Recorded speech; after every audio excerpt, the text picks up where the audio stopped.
Hello everyone, welcome back to my channel. I am Anushka. आज हम पढ़ेंगे classification of industry on the basis of size. Size के basis पे हम पूरा इंडस्ट्री का क्लासिफिकेशन पढ़ेंगे। इससे पहले जो इंडस्ट्री का क्लासिफिकेशन था कि 4 तरीके से पूरी वर्ल्ड की इंडस्ट्रीज जो होती है वो क्लासिफाई हैं, साइज के बेसिस पे, रॉ मटेरियल के बेसिस पर, आउटपुट के बेसिस पर और हमारी फोर्थ वन थी ओनरशिप के बेसिस पर। 4 तरीके से पूरी हमारी इंडस्ट्रीज जो होती है वो क्लासिफाई। उसमें से एक क्लासिफिकेशन जो होता है वो आज हम पढ़ेंगे साइज के बेसिस पर, कि साइज के बेसिस पर कौन कौन से इंडस्ट्रीज हैं हमारे पास। साइज के बेसिस पर मेनली 3 इंडस्ट्रीज है हमारे पास, कॉटेज इंडस्ट्री या फिर house hold industry, large scale industry and the small scale industry.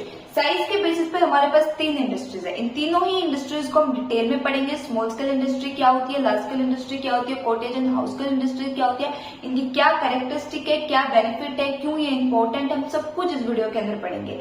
ठीक है, आप क्या कर सकते हो, जो मैं आपको आज हाउस होल्ड इंडस्ट्री बताऊंगी, large scale industries and small scale industries, as a notes आपको ये यूज करना है, इनका स्क्रीनशॉट लेना है, एज ए कॉपी में आपको एज इट इज यही नोट डाउन करना। अगर आपके पास स्मॉल स्केल इंडस्ट्रीज आता है तो आपको एज इट इज यही 5-6 पॉइंट लिखने हैं। यू गॉट ऑल मार्क्स, आपको पूरे मार्क्स मिलेंगे क्योंकि इतना ही पूछते हैं। ठीक है, फिर आपकी लार्ज स्केल इंडस्ट्रीज में ऐसे लिखना है आपको और हाउस होल्ड इंडस्ट्री में ऐसे लिखना है। ठीक है, मैं आपको डिटेल एक्सप्लेनेशन के साथ हर वीडियो में आपके आंसर राइटिंग भी तैयार करा रही हूँ, आपके नोट्स भी तैयार करना है। तो सिर्फ आपको वीडियो देखनी नहीं है, इसको नोट्स एज ए नोट्स अपनी कॉपी में कॉपी भी करने हैं, बिकॉज आपका नोट्स उनको ऐसे यूज करना है। अब हम स्टार्ट करते हैं पूरा detail explanation of the classification of industry on the basis of size. ठीक है, सबसे पहले है हमारे पास हाउस होल्ड या फिर कॉटेज इंडस्ट्री।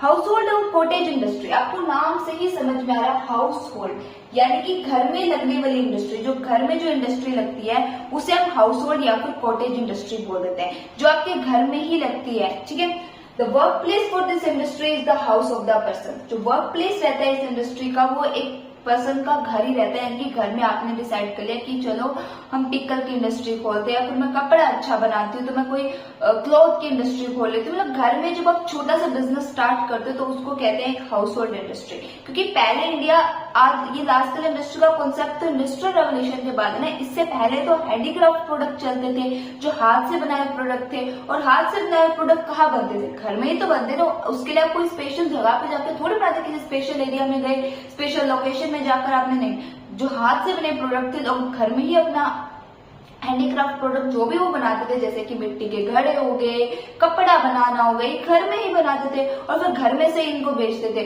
तो हाउस होल्ड इंडस्ट्री का जो कॉन्सेप्ट है वो तो पुराना है, नया जो आया वो लार्ज स्केल इंडस्ट्री का, स्मॉल स्केल इंडस्ट्री का। मशीनें आने लगी, टेक्नोलॉजी आने लगी, इसके साथ साथ इंडस्ट्री की डेफिनेशन चेंज होने लगे। लोग अब, पहले लोग अपने घर में काम करते थे, इंडस्ट्री तो पहले भी थी, पहले भी घर में काम, घर में लोग सामान बनाते थे, जो भी हैंडीक्राफ्ट प्रोडक्ट थे वो घर में बनाया करते थे।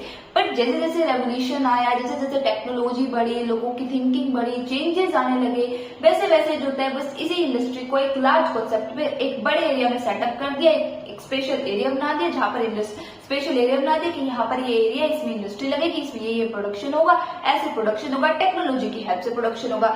बस जो टेक्नोलॉजी की हेल्प से प्रोडक्शन हो गया उसी को हमने लार्ज स्केल इंडस्ट्री बोल दिया, जो बड़े एरिया में लगा दी। ठीक है, तो द फैमिली मेंबर जो work as an labour if you require, क्या रहता था कि जो हाउस होल्ड इंडस्ट्री भी, जो हाउस होल्ड, आप जो अपने घर में इंडस्ट्री लगाते हो, आप अपने घर में ही कोई भी किसी भी चीज का आपका प्रोडक्ट बनाना, कोई भी हैंडीक्राफ्ट प्रोडक्ट आप बनाते हो तो उसके लिए आप लेबर हायर करते हो, आप बाहर से लेबर हायर करते हो नहीं, आपके घर में जो फैमिली मेंबर है वो ही आपके लेबर की तरह काम करते हैं। ठीक है, तो ये इस इंडस्ट्री की कैरेक्टरिस्टिक होगी, एक तो ये घर में लगती है और दूसरे जो फैमिली मेंबर है वो ही एज ए लेबर वर्क करते हैं, बाहर से इन्हें कोई पर्टिकुलर लेबर हायर करने की जरूरत नहीं है। सॉरी, मार्कर ले लिया था। फिर हमारी the amount of capital requirement is low. ठीक है, जो अमाउंट ऑफ कैपिटल इसके अंदर रहती है वो लो रहती है। कैपिटल जो इसमें रिक्वायरमेंट रहती है वो आपकी कम रहती है, लो, यानी कि ज्यादा आपको कैपिटल की भी जरूरत नहीं पड़ती, क्योंकि आप एक घर में इंडस्ट्री लगा रहे हो, अपनी किसी छोटे से एरिया में इंडस्ट्री लगा रहे हो, फैमिली मेंबर आपके लेबर की तरह वर्क कर रहे हैं, तो आपको ज्यादा पैसे की जरूरत नहीं है, ज्यादा टेक्नोलॉजी, आप इसमें इतनी हाई लेवल पर टेक्नोलॉजी हायर नहीं करते, तो जो अमाउंट ऑफ कैपिटल रहती है वो जनरली आपकी कम रहती है। ठीक है, raw material is gathered from nearly area, जो भी रॉ मटेरियल आपको चाहिए होता है, जो भी प्रोडक्ट आप बना रहे हो, जो भी प्रोडक्ट का आप प्रोडक्शन करते हो, तो रॉ मटेरियल आपको जो भी नियरली एरिया होता है ना वहां से इजिली मिल जाता है। ठीक है, अमाउंट ऑफ प्रोडक्शन, जो प्रोडक्शन का अमाउंट रहता है वो भी जनरली कम रहता है, क्योंकि आप एक नॉर्मली से रॉ मटेरियल का इस्तेमाल करके, यानी कि लोकली जो रॉ मटेरियल आपको मिलता है उसको यूज करके कोई भी प्रोडक्ट बना रहे हो, अपने घर में बना रहे हो, family member as a labour आपकी तरफ वर्क करता है, तो ये ऑब्वियस हो जाता है कि प्रोडक्शन भी आप कम ही कर पाओगे, क्योंकि आपके पास ज्यादा लेबर नहीं है प्रोडक्शन करने के लिए, ठीक है। और कैपिटल भी आपके पास नहीं, अगर आपके पास कैपिटल ज्यादा हो, लेबर भी आपके पास ज्यादा हो, तो आप मास लेवल पे प्रोडक्शन कर पाओगे। बट आपके पास कैपिटल भी कम है, लेबर भी कम है, तो आपका प्रोडक्शन जो होता है वो भी कम होगा, और वो प्रोडक्शन जनरली लोकल पीपल ही कंज्यूम कर देंगे। जैसे आपने घर में जो भी इंडस्ट्री खोली, जैसे पिकल की इंडस्ट्री खोलिए, तो आसपास के जो भी लोग होगा, आपके आसपास के जो नेबर होंगे वो आपसे पिकल खरीद लेंगे, यानी कि जो लोकल पीपल है वो ही ज्यादातर इनका कंज्यूम करते हैं। The product which are made, और किस तरह के प्रोडक्ट इंडस्ट्रीज में बनते हैं, वो जिस तरह के जो भी प्रोडक्ट इंडस्ट्री में बनते हैं, एक तो उनकी खासियत है कि वो चीप होते हैं, बहुत सस्ते मिलते हैं। जैसे कि मैट्स हो गए, बास्केट्स हो गए, पिकल इंडस्ट्रीज हो गई, आप मैट की इंडस्ट्री घर में खोल सकते हो, पिकल की भी आप घर में खोल सकते हो, बास्केट इंडस्ट्री भी आप घर पे इजिली खोल सकते हो, आप घर पे इजिली आप बास्केट इंडस्ट्री लगा सकते हो, और आपको चीपली आप ये प्रोडक्ट ज्यादातर सेल होते हैं, ज्यादा महंगे प्रोडक्ट कितने हाई प्राइस पे सेल होते हैं, सस्ते रेट पे सेल हो जाते हैं। जो सेकंड हमारी इंडस्ट्री है वो है हमारी large scale industry. Large scale industries वो इंडस्ट्रीज होती है जिन्हें लार्ज अमाउंट में यूज कैपिटल, बहुत ज्यादा कैपिटल इन इंडस्ट्री को चाहिए होती है। कैपिटल का जो लेवल होता है, मनी इन्वेस्टमेंट जो होती है इंडस्ट्रीज को ज्यादा चाहिए होती है रन करने के लिए। क्यों चाहिए होती है? क्योंकि एक तो इन इंडस्ट्रीज में स्किल लेबर काम करता है। अब अगर लेबर स्किल होगा, लेबर के पास अच्छी नॉलेज है, अपनी फील्ड में वो बिल्कुल स्किल्ड है, तो वो पैसे की भी डिमांड करेगा। तो एक तो इनकी ये इंडस्ट्रीज इसीलिए ज्यादा कैपिटल इंडस्ट्रीज में होती है क्योंकि एक तो स्किल लेबर ये हायर करती है, जो लेबर रहता है वो स्किल लेता है, अगर लेबर स्किल रहेगा तो वो हाई पैसा डिमांड करेगा, ठीक है, हाई मनी डिमांड करेगा। And these industries are work on the assembly line production. ये इंडस्ट्री होती है वो असेंबली लाइन प्रोडक्शन में काम करती है। मैंने आपसे जब इंडस्ट्री पढ़ाई थी ना, मैंने बिल्कुल फर्स्ट वीडियो में जब कैरेक्टरिस्टिक ऑफ इंडस्ट्री पढ़ाई थी, तब मैंने बताया कि इंडस्ट्री जो लार्ज इंडस्ट्री है वो एक असेंबली लाइन में अपना प्रोडक्शन करती है। असेंबली लाइन प्रोडक्शन का मतलब क्या होता है? उनके लिए हर वर्क के लिए वो हर वर्क के लिए उनके लिए अलग पीपल होते हैं। जैसे कि प्रोडक्शन के लिए उनके पास टेक्नोलॉजी है तो टेक्नोलॉजी के लिए उनके पास अलग वर्कर होगा, फिर उस जो भी उन्होंने प्रोडक्शन प्रोड्यूस करा उसके पैकेजिंग के लिए उनके पास अलग वर्कर होगा, फिर उनपे सील लगाने के लिए अलग वर्कर होगा, उनका प्राइस डिसाइड करने के लिए होगा। यानी कि पूरा वर्क जो होता है वो एक सिस्टमेटिक तरीके से चलता है और हर डिपार्टमेंट के लिए अलग वर्कर होते हैं। एक असेंबली लाइन प्रोडक्शन चलता है, ठीक है। लार्ज लेवल पे लेबर जो होते हैं वो आपको यहाँ पर चाहिए होते हैं, which lead to the mass production in minimum time. इससे क्या बेनिफिट रहता है कि जब आप एक असेंबली लाइन प्रोडक्शन करते हो, यानी कि जब आपके पास हर वर्क के लिए एक अलग लेबर होता है, हर डिपार्टमेंट होता है, तो इससे आप क्या करते हो? कम टाइम में ज्यादा प्रोडक्शन कर सकते हो, यानी कि मिनिमम टाइम में आप ज्यादा प्रोडक्ट को प्रोड्यूस कर सकते हो। और ज्यादा प्रोडक्ट को प्रोड्यूस करना, मास प्रोडक्शन का मतलब मास लेवल पे सेल करोगे, और मास लेवल पे सेल करोगे तो मैक्सिमम प्रॉफिट यानी कि मैक्सिमम मनी अर्न कर सकते हो, ठीक है। These industry produce on the large scale. ये इंडस्ट्री ज्यादातर जो होती है वो बड़े लेवल पे प्रोड्यूस होती है, जो उनका प्रोडक्शन रहता है वो लार्ज स्केल पे बड़े लेवल पर होता है। And production is sent even to the foreign market. जो भी प्रोडक्शन प्रोड्यूस करती है, व्हाटएवर जो भी इनका प्रोडक्ट रहता है, वो फॉरेन मार्केट तक में भी सेल किया जाता है।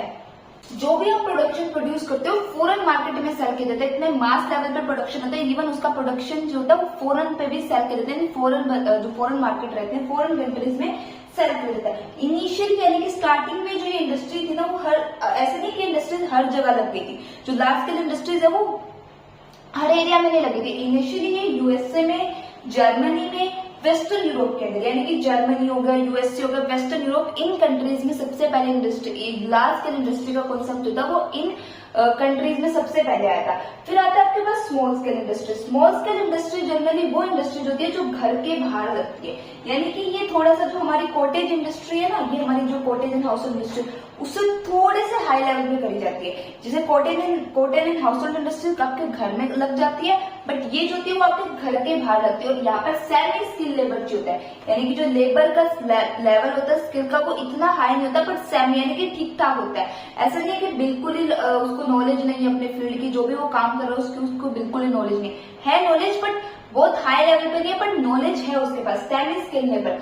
सिंपल पावर ड्राइविंग मशीन, यानी कि जो सिंपल छोटी मोटी मशीन होती है, जैसे कि ट्रैक्टर्स हो गए, सिंपल छोटी मोटी पावर, जो ज्यादा हाई टेक्नोलॉजी वाली मशीन्स नहीं होती उनका इस्तेमाल किया जाता है, सिंपल पावर मशीन्स का यूज करा जाता है। Raw material is locally available. Raw material भी जो होता है इनके लिए लोकली मिल जाता है, ठीक है। And production is use by the nearly market, और जो भी प्रोडक्शन रहता है वो नियरली मार्केट यानी कि आसपास जो भी मार्केट रहता है उसी में ये अपना प्रोडक्शन सेल कर देते हैं। Small amount of capital is required to start this industry, छोटे अमाउंट में ही कैपिटल मतलब इस इंडस्ट्री को कैपिटल चाहिए होती है। हाउसहोल्ड इंडस्ट्रीज और आपके साथ कॉटेज इंडस्ट्रीज के कंपैरिजन में कम, थोड़ी ज्यादा कैपिटल चाहिए। यहाँ पर फिर भी कैपिटल का लेवल कम रहता है, बट इन इंडस्ट्रीज को सेटअप करने के लिए कैपिटल चाहिए। लेकिन जब आप घर से बाहर लगाओगे तो ऑब्वियसली बात आप एरिया हायर करोगे, सबसे पहले आप एरिया खरीदोगे, फिर वहां पर आपको 2-4 वर्कर्स भी हायर करने पड़ेंगे जिनको अपनी वर्क की नॉलेज होगी।